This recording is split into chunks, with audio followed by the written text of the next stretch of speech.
Everyone, Anthony here from MTG Alpha, and we're going to go over my Ghired Conclave Exile deck. I realize I haven't done a deck tech video on this, so we are going to do that.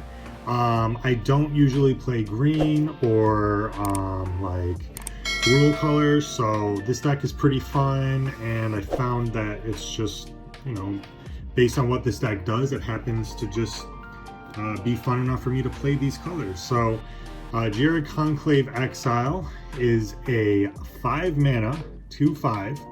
When Ghired enters the battlefield, create a 4/4 green rhino creature token with Trample. Whenever Ghired attacks populate, to populate, create a token that's a copy of a creature token you control. The token enters the battlefield tapped and attacking. So yeah, this deck's a lot of fun. We basically create a lot of tokens, a lot of big tokens, not just little 1/1s and stuff. We're creating big tokens. There's a lot of trample in this deck. We can double up on our tokens with a few cards, and we can get multiple combat steps in this deck as well. So to start, we're gonna go over the combos in this deck. So if you don't already know some of these are some popular combos with this. Here we have Aurelia the War Leader and Helm of the Host. So Aurelia is a 3/4 for 2 colorless, 2 red, and 2 white.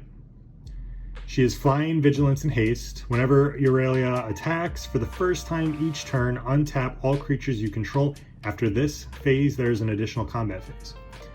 Helm of the Host is 4 colorless, costs 5 to equip. At the beginning of combat on your turn, create a token that's a copy of equipped creature, except the token isn't legendary. And if the equipped creature, if it's legendary, and the token itself gains haste, which is pretty relevant. So what we do with this combo here is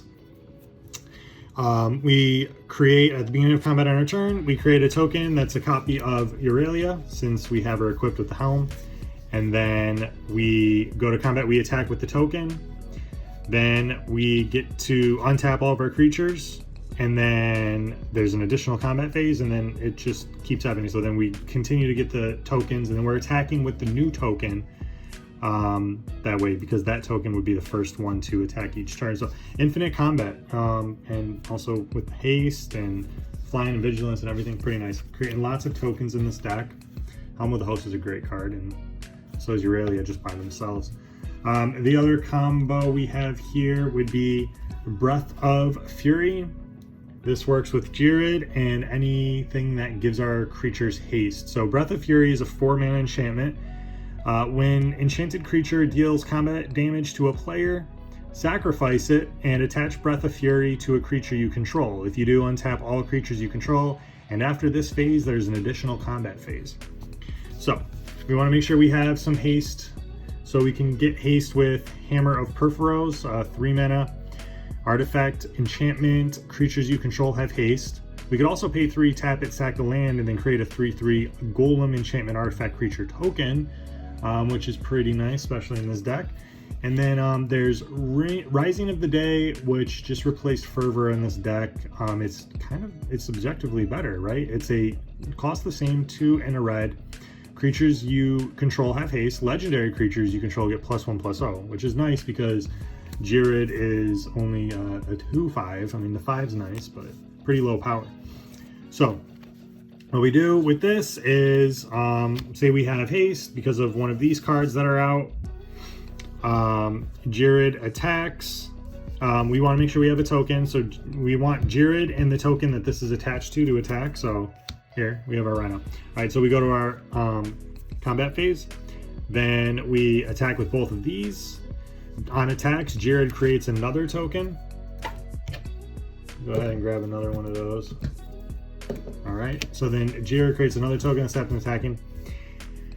And then as long as this deals combat damage to a player, we sack it, attach it to this one.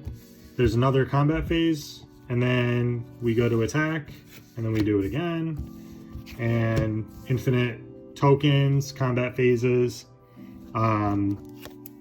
Yeah, so there's a couple ways that we can go infinite with creating tokens and with combat. which can trigger a lot of other things in this deck. So that's just the combos in the deck. So again, Ghired, Conclave Exile. We're going to start with the artifacts. So we have Soul Ring, of course, Arcane Signet, of course, Swiftfoot Boots. We really want to protect Ghired. Honestly, that's one of the more, you know, frustrating things with the deck. It does kind of rely on Ghired being out. There's a lot of stuff to help out with it, but Ghired becomes an easy target. So we have Swiftfoot Boots, we have Lightning Greaves, and we have Whisper Silk Cloak, and also this will give Ghired unblockable, which is nice, so we can attack without worrying about it getting destroyed. Embercleave, it has Flash. It costs 1 less to cast for each attacking creature you control. When it enters the battlefield, attach it to a creature, so we can pay 2. It immediately equips, and then equipped creature gets +1/+1, double strike, and trample. Chroma's Memorial costs 7, and then it'll give all of our creatures flying, first strike, vigilance, trample, haste, protection from black, and red. So it's kind of a game ender. We get a bunch of 4/4 rhinos. They might even have more, you know, they might be more powerful than that, and then just swing in the air with all these guys. Beastmaster Ascension, just good tribal card. As long as it has 7 or more quest counters on it, creatures you control get +5/+5. And whenever a creature you control attacks, you put a quest counter on it. A lot easier to pull off in this deck. Very aggressive deck here. Tribute to the World Tree. Whenever a creature enters the battlefield under your control, draw a card if its power is 3 or greater. That's pretty much everything. And then otherwise you put 2 1/1 counters on it. There's no downside to that. Tangible Virtue gives creature tokens we control +1/+1 in vigilance. Mariah's Wake, of course, great card in these colors. If you're playing these colors, why not? Creatures you control get +1/+1. Whenever you tap a land for mana, add 1 mana of any type that land will produce. We have War Storm Surge. Whenever a creature enters the battlefield under your control, it deals damage equal to its power to any target. That is pretty nuts. Yeah, we're creating a lot of tokens in here, and they're not baby tokens. Creating some big, powerful tokens. Smothering Tithe, of course. Smothering Tithe. Growing Ranks. At the beginning of your upkeep, populate. You create a token that's a copy of a creature token you control. That is great. And whenever you cast a spell, populate. Luminarch Ascension costs 2, and at the beginning of each opponent's end step, if you didn't lose life this turn, you get to put a quest counter on it. Pay 2, and you can do that any number of times. There's no tap effect or anything to it. Just pay 2, put a 4/4 white angel creature token with flying onto the battlefield. You can only do it if there's 4 or more quest counters on it. And Divine Visitation, if 1 or more creature tokens were created under your control, that many 4/4 white angel creature tokens with flying and vigilance are created instead. So we can turn all of our 4/4 rhino tramplers into 4/4 flying vigilance angels. Skrell's Hive, we could also turn these into angels. At the beginning of your upkeep, you lose a life and create a 1/1 colorless Phyrexian Might artifact creature token with Toxic 1. The token can't block, and as long as an opponent has 3 or more poison counters, creatures you control with Toxic have lifelink. I just like this because it's the closest thing to Bitter Blossom with these colors, and we can do a lot with the tokens that we're creating. And out of everything in here, these are like the weakest tokens that we're creating, but we can create a lot of them. We can double up on our tokens with Parallel Lives and Anointed Procession. Doubling Season, of course, would be a good one. Don't have it in this deck, but there's some other options as well.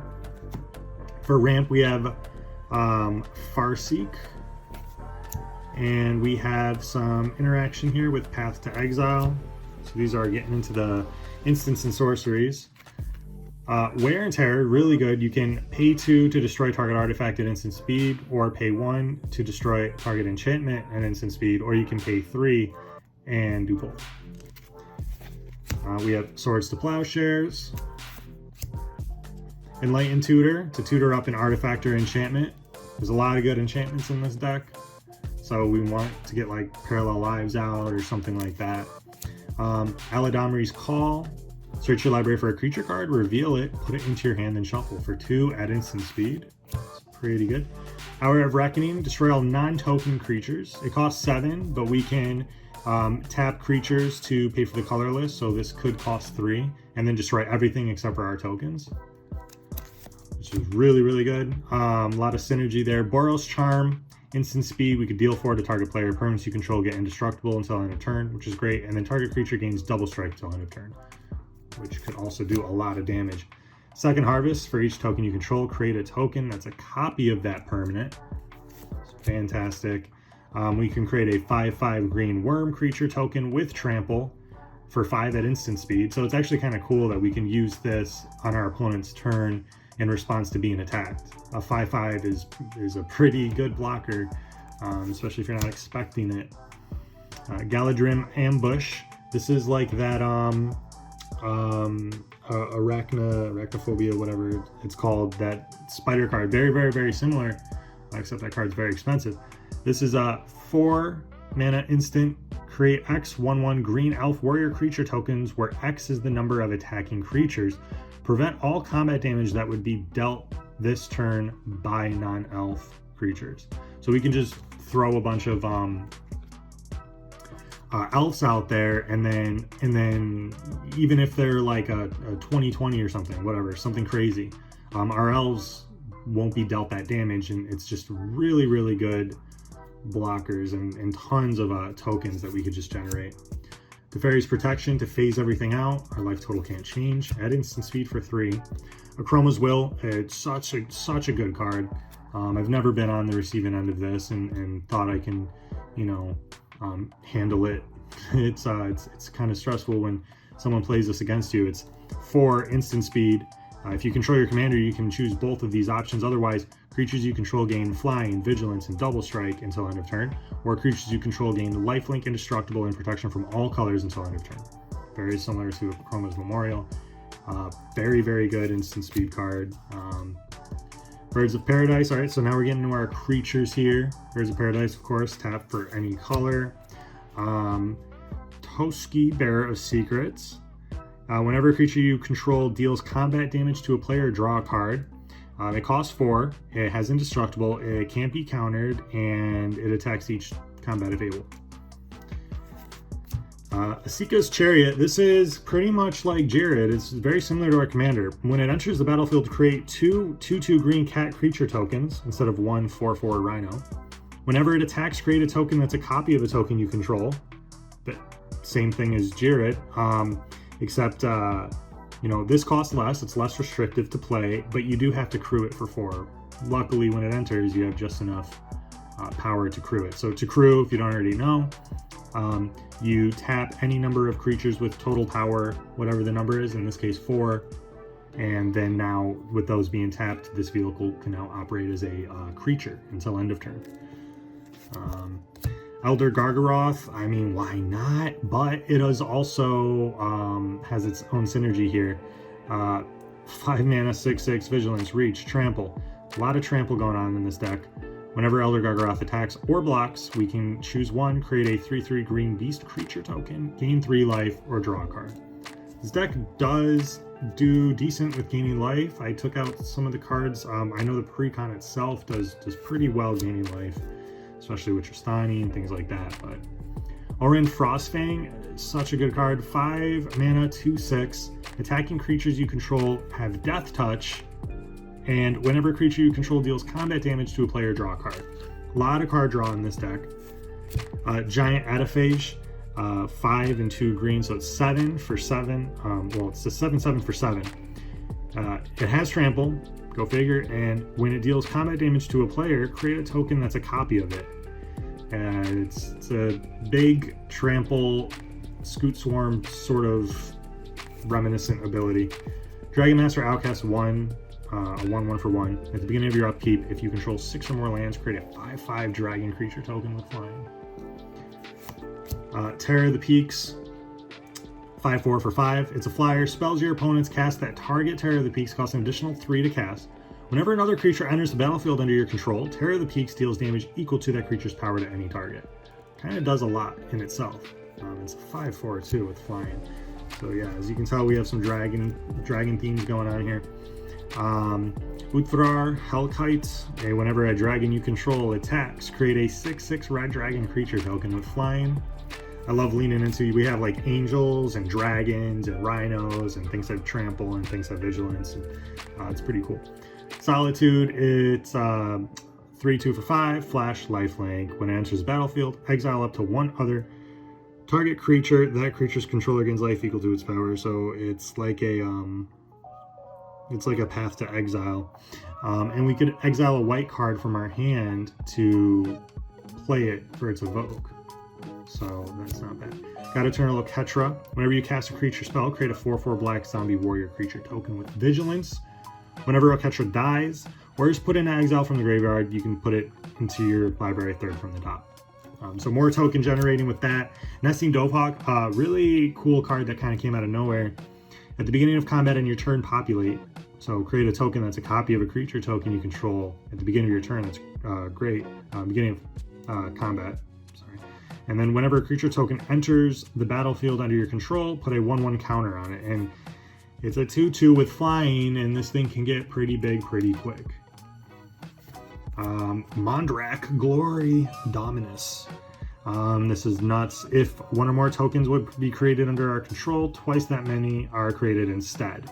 And you can pay 1 and 2 Phyrexian mana and sacrifice 2 other artifacts and/or creatures. Put an indestructible counter on Mondrak. So it's a 4/4 creature that doubles all of our tokens and can possibly be indestructible. We do have Klothys, which is indestructible, and at the beginning of your pre-combat main phase, exile a card from a graveyard. If it was a land, add red or green. Otherwise, you gain 2 life, and Klothys deals 2 damage to each opponent. So, not bad, just kind of like a little fun pet card, I guess. Xenagos, indestructible.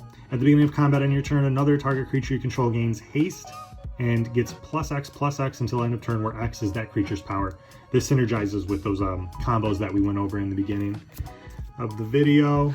So really good card, lots of synergy. These are all decks, and I might do a video on my top 10 decks that I like to play with. And these are all decks that I've had for, years now, a few years at least. So in one way or another, the commanders might have changed a little bit, but these decks have been tuned and optimized over the years. So yeah, there's a lot of synergy.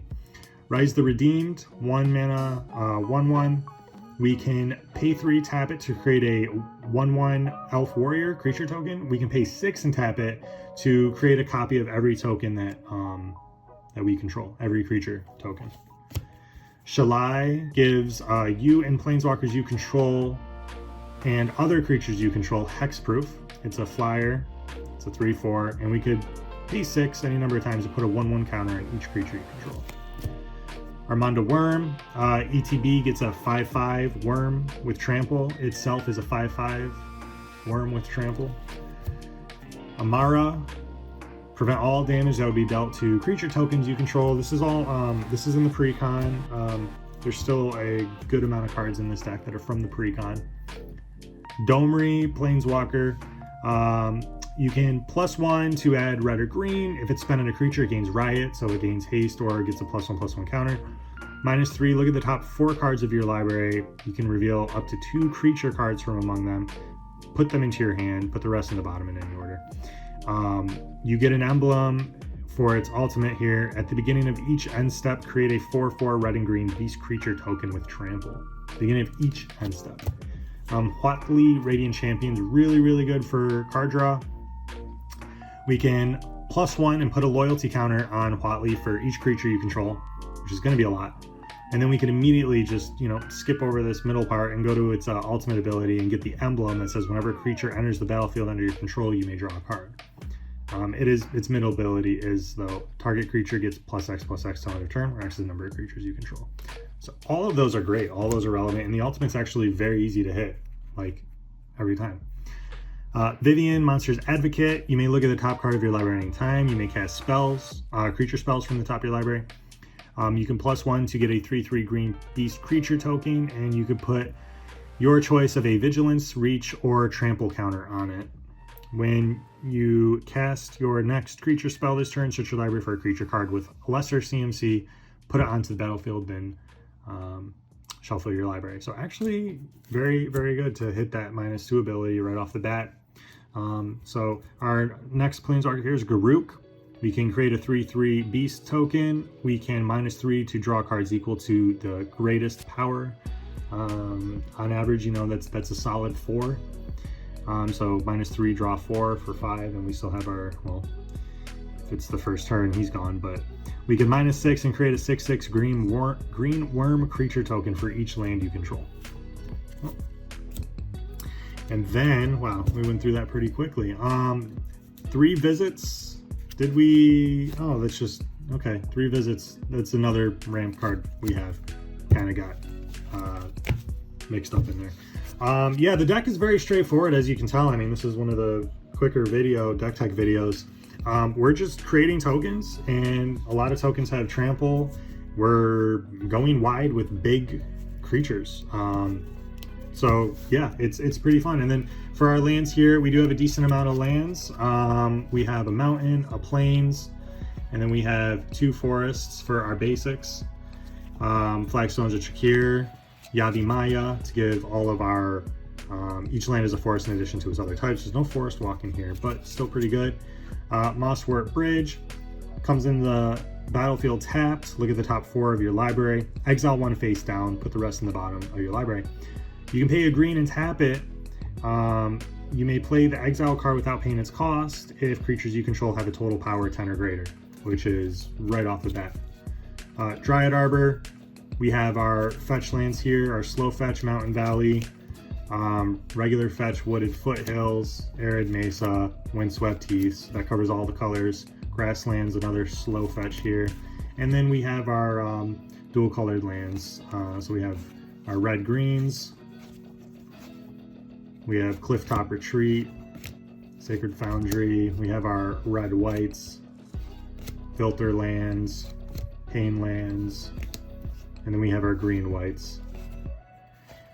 So that's the deck. Very straightforward. Oh, Rogue's Passage, by the way. Pay 4, a target creature can't be blocked this turn. Really cool to have that on a land. And then Sunhome Fortress of the Legion. You can pay 2 red and a white. Target creature gains double strike until end of turn. We're hitting hard in this deck. Of course, we have Command Tower, and then our, I love the layers, by the way. The layer lands are pretty dope. And yeah, and then we have the Jitmir's Garden. So yeah, that's the deck. You can find the deck list in the description of this video. If you like the video, thumbs up, subscribe, all that. If you want to share the video, that would be much appreciated. There's also the Discord link in the bio. We're here to play games, discuss decks, come up with some ideas, bounce ideas off of each other. So yeah, we're in there. And let me know what cards you would maybe take out or put in this deck. This did start as the pre-con, and it's been a lot of cards went in and out of this deck. So yeah, maybe there's a card that I have not yet seen that I'll consider. So thanks again for watching, and until next time, peace.